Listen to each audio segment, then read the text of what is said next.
Habang patuloy na lumalapit ang araw ng halalan, isang hindi inaasahang banta ang lumulutang. Hindi lamang para sa mga kandidato, kundi pati na rin para sa mga mamamahayag.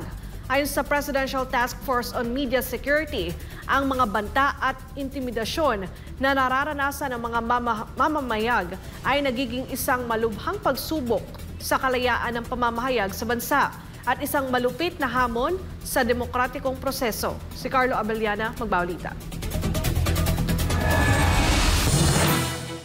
Iniimbestigahan ngayon ng Presidential Task Force on Media Security o PTFOMS ang mga ulat ng pagbabanta at karahasan laban sa mga mamamahayag habang papalapit ang midterm elections sa May 12. Ang mga insidenteng ito ay nagdudulot ng matinding pangamba sa mga media practitioners na may tungkuling maghatid ng makatarungan at tapat na impormasyon sa publiko. Ito ay kasunod ng umano'y pagbabanta ni La Paz Abra Mayor Joseph Bernos sa isang radio reporter sa pamamagitan ng Facebook Messenger at video call noong April 21. Ayon sa pahayag ng PTFOMS nitong Webes, nakikipagtulungan na sila sa Philippine National Police upang beripikahin ang mga alegasyon at masuri ang kalagayan ng seguridad ng mga mamamahayag. Bagamat walang nasaktan, itinuturing itong seryosong banta sa kalayaan ng pamamahayag. Dagdag pa ni Undersecretary Jose Torres Jr., isang veteranong mamamahayag, siniseryoso nila ang lahat ng uri ng banta sa media at determinado ang kanilang ahensya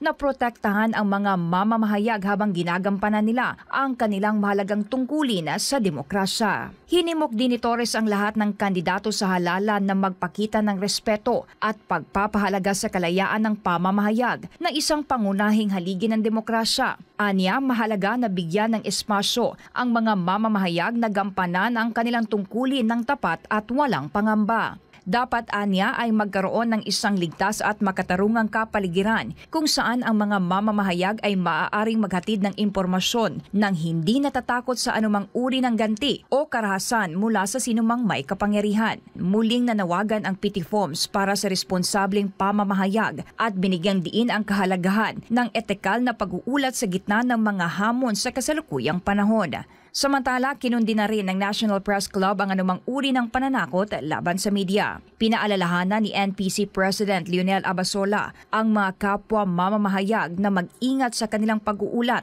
at yaking totoo at balanse ang impormasyong inilalabas sa publiko. Nangako ang task force na paiigtingin ang investigasyon at agad na ipatutupad ang mga kinakailangang hakbang upang mapanatili ang kaligtasan ng media workers ngayong election season. Para sa Diyos at Pilipinas Kumala, Carla Abellana, SMNI News.